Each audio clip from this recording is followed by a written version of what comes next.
नमस्कार, times of crime में आप सबों का स्वागत है और मैं हूं संतोष सिंह। और आज हम टाइम्स ऑफ क्राइम में पटना की उस हाई प्रोफाइल डबल मर्डर की चर्चा करने जा रहे हैं, जिसको लेकर पटना पुलिस पिछले 72 घंटे के दौरान दो तरह के तथ्य लेकर सामने आए हैं।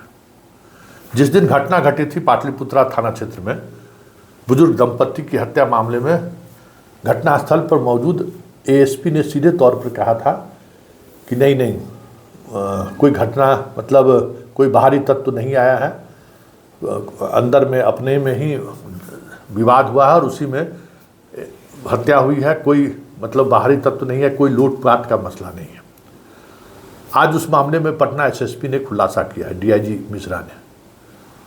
और मेरा एक ही सवाल है कि अपराधी ने जो कहा है कि एक 65 वर्षीय महिला के साथ उनका अवैध संबंध था, हो सकता है हो, आज की तारीख में कहना मुश्किल है कि 65 वर्ष की उम्र की महिलाएं भी आशिकी फरमाती हैं, ये बड़ा मुश्किल है कहना आज के दौर में, लेकिन फिर भी हम मान लिए। लेकिन सवाल ये है कि आप हत्या के को लेकर जब मीडिया से आप प्रेस कॉन्फ्रेंस कर रहे हैं, तो क्या इन सवालों को एक अपराधी जिसने इस घटना को अंजाम दिया है उसने आपको कह दिया और आपने मीडिया के सामने वो बातें रख दी, उसके परिवार के सदस्यों को, उनके बेटा के, उनको पुतों के जेहन में क्या किस तरीके का असर होगा, उनके पोता पोती और बाकी जो परिवार के जो सदस्य हैं उनको क्या गुजर रहा होगा, जो पटना पहुंचते ही पटना पुलिस के कार्यशैली पर सवाल खड़े करते हुए ये कहा था कि ये पूरी तौर पर लूटपाट की घटना घटी है और मेरे माँ पिताजी की हत्या हुई है। उस दिन तो आप डिनाई कर दिए थे, मान लिया कि ये आशिकी की बात होगी, लेकिन ये मीडिया में बोलकर आप, एक तो माँ बाप जिसने खोया सो खोया, अब वो परिवार जीवन भर जब तक पटना आता आएगा जाएगा किसी से आंख मिलाने की स्थिति में रहेगा कि देखो इसकी बुढ़ी माँ जो है इससे आशिकी फरमा रहा था और इस वजह से जो है सो ये महिला जो है सो पहले अपने पति को मार दी छुरा से और उसके बाद जो है सो फिर प्रेमिका जो है सो जिससे प्रेम करता था वो इसको मार दिया। और यह आधार क्या है, अपराधी कहा है और उसी को आपने मान भी लिया। एविडेंस आप जैसे लगता है कि सीसीटीवी कैमरा में सब कुछ कैद हो गया था। बड़ा सवाल है, पटना पुलिस की इतनी बेशर्मी तो भाई हद है कि अपना नाकामी छुपाने के लिए आजकल पुलिस 2-3 फंडा एकदम अपना लिया है। कोई भी हत्या होगी तो सबसे पहले मीडिया वाला को बताएगा कि जानते हैं ये तो पहले से गैंगस्टर रहा है, कई केस में रहा है, मतलब घटना को जो है सो गैंगवार घोषित करा देना है। दूसरी तरह की कोई घटना घटी तो उसको भूमि विवाद करा कर देना है। और पटना में जहां राजीव मिश्रा जी आपसे कानून व्यवस्था नहीं समझ रहा है, आप अनुकंपा पर यहाँ एसएसपी बने हुए, हम लोग नहीं जानते हैं कि क्यों नीतीश कुमार आपका इंतजार कर रहे थे सीबीआई से आएंगे तो राजीव मिश्रा जी को हम एसएसपी बनाएंगे। सब पता है ना कि आप लोग क्या कर रहे हैं यहाँ। घटना के पीछे कारण जो भी हो, लेकिन जिस बेशर्मी से आप मीडिया को ब्रीफ करके आप पूरे परिवार को शर्मसार करने की कोशिश किया, पूरा परिवार अब किसी से चेहरा दिखाने लायक होगा? तो देख लीजिए ये पटना पुलिस का चेहरा, अपनी नाकामी छुपाने के लिए जो इस दुनिया से चली गई हैं उसको पति का हत्यारा भी घोषित करा दिया और कह दिया कि 65 साल की महिला जो है सो एक युवक को बुलाकर जो है सो उसके साथ रंगरेलियां मना रही थी और वो उसका पति देख लिया। क्या थ्योरी है भाई। चलिए पहले जरा पहला दिन जो बोले हैं जनाब राजीव मिश्रा के जो सबऑर्डिनेट हैं, महिला एएसपी है, जरा उसकी बात सुन लीजिए और फिर राजीव मिश्रा की बात सुनिएगा। आज जो है 8:30 बजे के लगभग पाटलिपुत्र थाना को सूचना मिली कि यहाँ पर आपका एक फ्लैट में एक दंपति की जो है मृत्यु हुई है और उसके बाद जो है पाटलिपुत्र थाना जो है तुरंत घटनास्थल पर पहुँचा।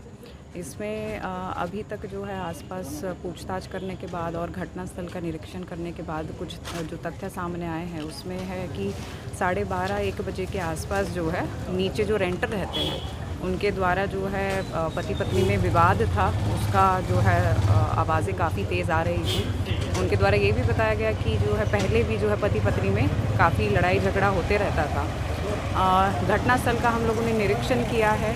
आसपास मतलब पूरा जो रूम है वो इंटैक्ट है, उनकी अलमारी और ये सब जो है सब पे लॉक है, उसमें कोई भी छेड़छाड़ नहीं की गई है। तो इससे अभी तक ऐसा लग रहा है कि कोई बाहरी व्यक्ति जो है अंदर नहीं घुसा है। दोनों में जो लगातार जो लड़ाई झगड़ा हो रहा था तो उस भी एंगल पे हम लोग काम कर रहे हैं और बाकी जो है एफएसएल की टीम भी इसमें आ रही है जो घटनास्थल का जो है निरीक्षण करेगी। साथ ही जो है हम लोग डॉग स्क्वाड को भी बुला रहे हैं, फिंगरप्रिंट्स वगैरह उसमें जो है कलेक्ट किए जाएंगे और आसपास और भी जो है कैमरेज वगैरह भी हम लोग चेक करेंगे। अच्छा मैडम, कोई किसी हथियार वगैरह कोई चीज़ दिखा? घटना कैसे हुई? उसमें जो है दोनों के सिर पे जो है चोट है और जो महिला है उनके सिर पे जो है ज़्यादा चोट है और जो मसाला पीसने वाला जो रहता है वो जो है घटनास्थल पे मिला है। तो लग रहा है चांस है कि उसी का यूज़ जो है किया गया है मारपीट में या जो भी उनका मृत्यु का कारण रहा है। तो वो भी सीज़ करके जो है उससे भी फिंगरप्रिंट्स वगैरह हम लोग लिफ्ट करेंगे और इस पे काम किया जाएगा। ये क्या मामला निकल कर सामने आया जो देखिए, पाटलिपुत्रा थाना में जो आप लोगों को पता है घटना प्रतिवेदित हुई थी जिसमें 2 बुजुर्ग थे, दंपति थे, उनका शव मिला था और उसकी सूचना हम लोगों को मिली थी। उसके बाद पुलिस जो है एसपी सेंट्रल के नेतृत्व में एक एसआईटी का गठन किया गया है। एसपी सेंट्रल और एसडीपीओ लॉ एंड ऑर्डर 2 और एसएचओ पाटलिपुत्रा इनके द्वारा लगातार पिछले 3 दिनों से इस कांड का अनुसंधान किया जा रहा था और एफएसएल की टीम भी, उसको भी हम बधाई देंगे एफएसएल की पूरी टीम को कि बहुत क्लोज कोऑर्डिनेशन में हम लोग केस को इन्वेस्टिगेट कर रहे थे। और साथ ही साथ जो हमारी सीसीटीवी की टीम है उन्होंने भी बहुत ही आउटस्टैंडिंग काम किया और इन सभी लोगों के संयुक्त प्रयास से इस केस का जो है सफल उद्भेदन कर लिया गया है। केस में जो अभियुक्त है अमित कुमार उर्फ टिंकू, जिनके फादर का नाम नवल किशोर शाह है, जो हिलसा नालंदा के मूल रूप से रहने वाले हैं और वर्तमान में राजीव नगर थाना क्षेत्र में अपना घर बना के रहते हैं, उनको गिरफ्तार कर लिया गया है। गिरफ्तार करने के बाद जैसे ही उनको गिरफ्तार किया गया उन्होंने स्वयं ही तुरंत सारी घटना के बारे में विस्तृत रूप से जानकारी दे दी, जिसमें जिस घटना के बारे में जो जानकारी मिली वो ये है कि घटना के दिन सुबह 7:30 बजे जो मृतका हैं, महिला हैं, जो उन्होंने फ़ोन किया था इनको, उसके बाद ये 10:30 के आसपास जो है उनके घर पहुँचे थे। घर के नीचे पहुँचने के बाद इन्होंने फ़ोन करके ऊपर जो है बताया कि हम नीचे आ गए हैं, तो उनको ऊपर बुलाया गया।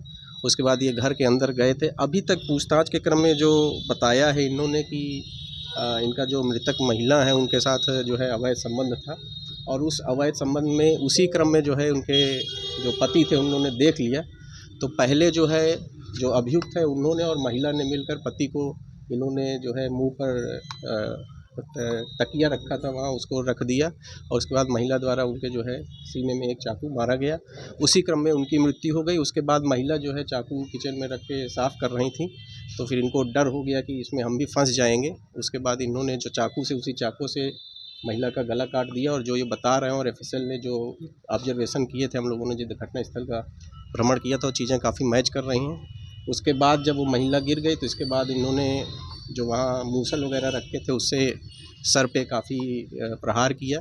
उसके बाद जो है महिला के गले, हाथ में जो है 2 कंगन थे, वो कंगन इन्होंने उतार लिए। उनके गले में, हाथ में एक अंगूठी थी, वो अंगूठी उतार लिया।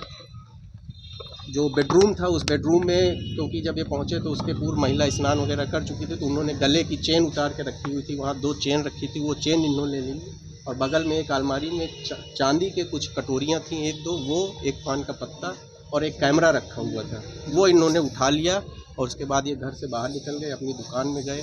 वहाँ जो है अपार्टमेंट में जहाँ ये सामने मोटरसाइकिल खड़ी करते थे वहाँ गए और वहाँ से फिर जो है सारा सामान लेकर घर चले गए। तो ये सारा मामला इस तरह से हुआ है। इसमें अनुसंधान के क्रम में एफएसएल की टीम द्वारा जो घटना के दिन इन्होंने कपड़े पहने थे वो कपड़े भी जब्त कर लिए गए हैं और जो सामान ले गए वो सारा सामान भी जब्त कर लिया गया है। और जो प्रारंभिक जांच हुई उसमें सारे कपड़ों में मोबाइल जो ले गए थे, मोबाइल भी मृतका का ले गए थे, वो मोबाइल भी जब्त कर लिया। सारे सामानों में जो है वो ब्लड मिला है और हम लोगों ने एफएसएल ने उसको सैंपल लिया है और फर्दर हम लोग इसको मिलान के लिए जो है भेज रहे हैं। तो पूरे घटना का जो है सफल उद्भेदन कर लिया गया। इसमें जो एसपी सेंट्रल थे, एसडीपीओ लॉ एंड ऑर्डर और जो हमारी सीसीटीवी और एफएसएल की टीम थी, उन्होंने बहुत ही प्रशंसनीय कार्य किया है। सीसीटीवी फुटेज सब ये प्रूफ हो गया। सीसीटीवी फुटेज ही एक्चुअल में बड़ा एक बहुत ही छोटा सा फुटेज मिला था, जिसमें इनके घर का बहुत एक टॉप कॉर्नर में छोटा सा फुटेज आ रहा था, और बड़े परिश्रम के बाद उसको जो सीसीटीवी की जो टीम थी उसने निकाला था। तो उसमें ये 10:30 बजे घर पे जाते हुए एक व्यक्ति कोई दिखा था 10:30 पे जाते हुए, जिससे कपड़ों के आधार पर फर्दर जो हम लोगों ने सीसीटीवी कलेक्ट किया था उससे इनकी पहचान हुई मोटरसाइकिल से, और फिर जो और एक्टिविटी थी इनकी उसको हम लोगों ने वेरीफाई किया, और उसके बाद शाम को रात में जो है कल रात में इनको जो है गिरफ़्तार किया गया। तो गिरफ़्तारी के तुरंत बाद ही इन्होंने सारी घटना के विषय में बता दिया, और फिर घटना के बाद इन्होंने जो सामान लिया था उसको जाके एक सुनार के पास गिरवी रख दिया था। वो सामान हम लोगों ने इसके पास से जब्त किया। गिरवी रखने के बदले 1 लाख रुपये प्राप्त किए थे। उस 1 लाख रुपए में से 75,000 रुपये इन्होंने जो जहाँ इनकी दुकान है वहीं सामने एक अपार्टमेंट में एक व्यक्ति को दिया था, वो 75,000 रुपये भी हम लोगों ने जब्त कर लिए हैं। और जो सामान इन्होंने सुनार दिया था उसने एक दूसरे सुनार को दे दिया था, वो सामान भी वहाँ से हम लोगों ने जब्त कर लिया। सर सुन लिए दोनों की बात। तो ये क्या है, अपनी नाकामयाबी छिपाने के लिए किसी के परिवार का पूरा चरित्र हनन कर देना है। एक अपराधी के बयान पर लूटपाट हुई, बहुत प्यार मोहब्बत था तो उसका अलमीरा तोड़ा, उससे सामान लिया, कई तरह की सामग्री लेके लूटपाट के गया है। तो केस जो है, केस दंपति, ये बहुत ही हीनियस क्राइम है। तो उस हीनियस क्राइम को याद होगा ना कि जिस समय में सुशासन की सरकारी बनी थी, कुंदन कृष्णन यहाँ एसएसपी थे, एगो हिस्ट्री के प्रोफेसर की हत्या हो गई थी। जब जब यहाँ दंपति की हत्या होती है ना, पुलिस नया नया थ्योरी गढ़ता है। एगो महंत का, बुद्धा कॉलोनी में महंत का हत्या हुआ, जाके देखिए वहाँ कितना बड़ा विशाल अपार्टमेंट बन गया है, और उस अपार्टमेंट में उस वक्त के एसएसपी का क्या गो फ्लाइट है जरा पता कर लीजिए। यही धंधा पटना पुलिस का है कि बस कोई घटना घटे कि ऐसा थ्योरी मढ़ दो कि उसके परिवार के लोग शर्म से बाहर नहीं निकले और पुलिस के कार्यशैली पर सवाल नहीं खड़ा करे। यही बिहार पुलिस है, यही नीतीश का सुशासन है, यही गवर्नेंस है। राजीव मिश्रा जी, आज ने आपने जो किया है ना, आत्मविवेचना कीजिए कि अगर वाकई में वो घटना उसी वजह से घटी है, फिर भी मीडिया के सामने इस तरीके से बातों को नहीं रखनी चाहिए। एक बड़ा पूरा परिवार है, और हमें तो लगता है कि वो पूरी तौर पर आपकी मनगठन स्टोरी है। हत्यारा भले वो है, लेकिन आपने जो स्टोरी गढ़ा है ना, वो अपनी नाकामयाबी छुपाने के लिए गढ़ा है। क्योंकि बुजुर्ग दंपत्ति बिहार में और पटना में सबसे ज़्यादा असुरक्षित है। आए दिन उन लोगों के साथ घटना घटती रहती है, और आप उसे रोकने में नाकाम आए, लेकिन अलग थ्योरी। वाह, चलिए सैल्यूट है राजीव मिश्रा आपको।